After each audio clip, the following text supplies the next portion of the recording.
of the most commonly used variables in economics is gross domestic product, or GDP.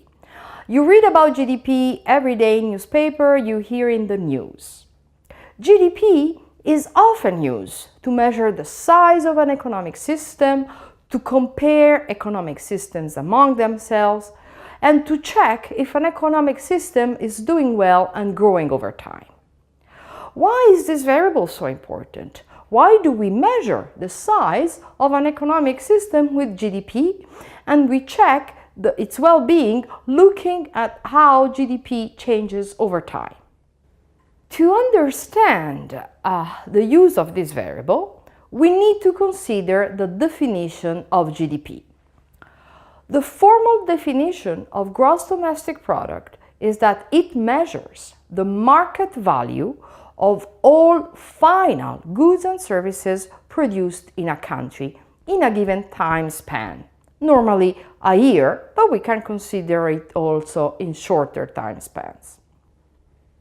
In other words, GDP measures the capability of an economic system to produce goods and services and provide these goods and services to its citizens to fulfill their needs. Let's analyze the different parts of this definition because they help us to understand exactly what GDP aims at measuring.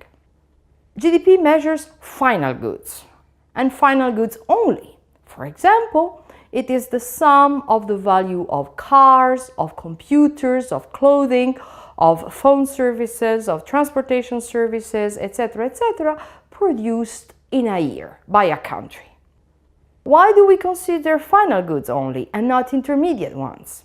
Intermediate goods are important. They account for a large share of production. But if we were to take them into account, we would count many things twice. In fact, intermediate goods are embodied in final goods. Take, for example, steel, which is used to produce many things. To produce cars, to produce machinery, to build houses, and so on. Steel is embodied in all these things, and if we were to consider both the value of steel and the value of the final products using steel, we would account for it twice.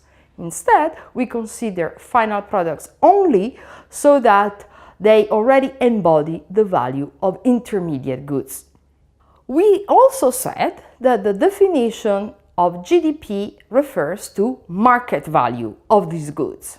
Why do we consider market value of the goods? That is, we take into account prices of final goods.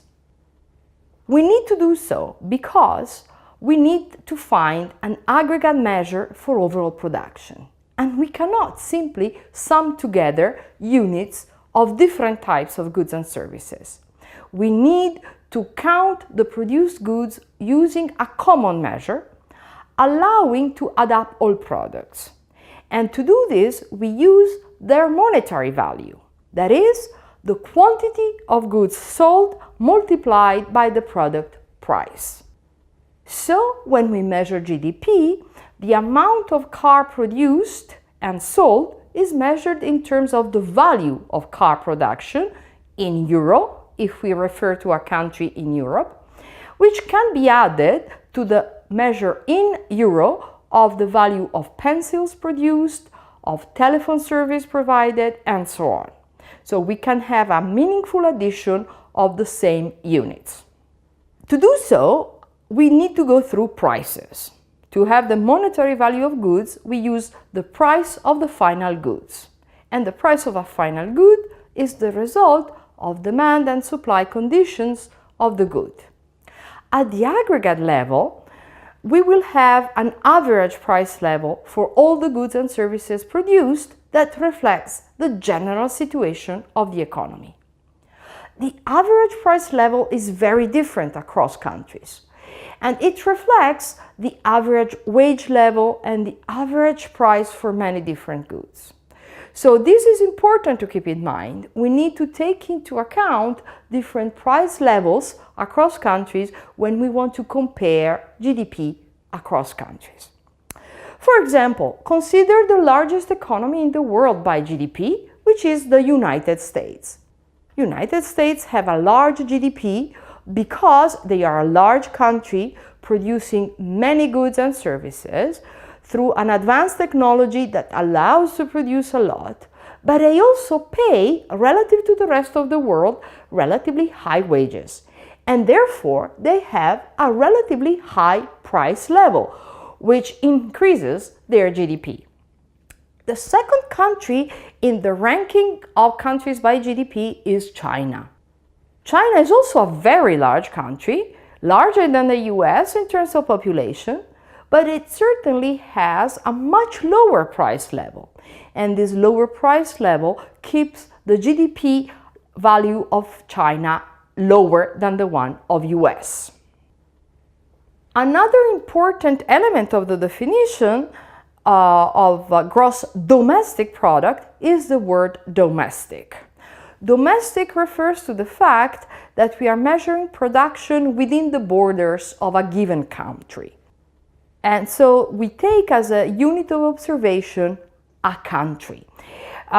We could take different units, of course, but customarily we define GDP in terms of countries because a country has a common set of institutions, of law, of currency that enable us to do this measurement in a meaningful way. It is also important to remember that GDP is useful as an economic measure because at the aggregate level, GDP is also identical to the total value of income produced in a given time period in a country.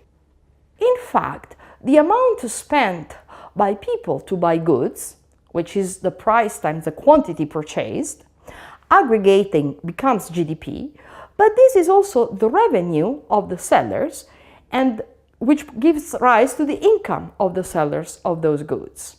If we take out from the revenue the cost of the materials needed to produce the good, we get, in fact, income of sellers.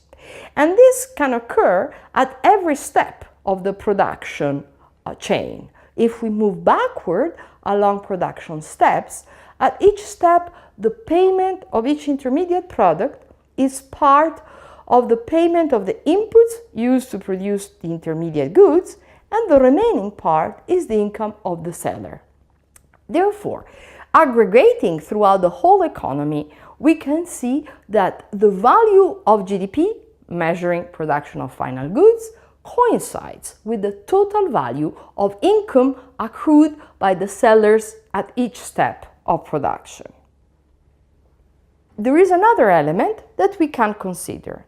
The fact that final goods are obtained through the transformation of intermediate inputs into final goods using different production factors and intermediates suggests that the value of final production, GDP, is also equal to the total value added generated in an economy.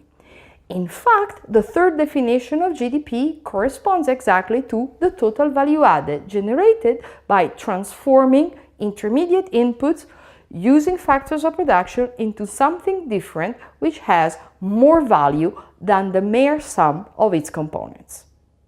Gross domestic product, therefore, is an aggregate measure of economic activity which can be measured from different perspectives: production of final goods, income, or value added. The different links between the different parts of an economic system are generating this GDP or this income that we measure. And these links can be summarized in a circular flow showing how the main components of an economic system interact and which are the exchanges between the different parts, between firms and families, between families and the public administration, and so on, composing the entire economic system.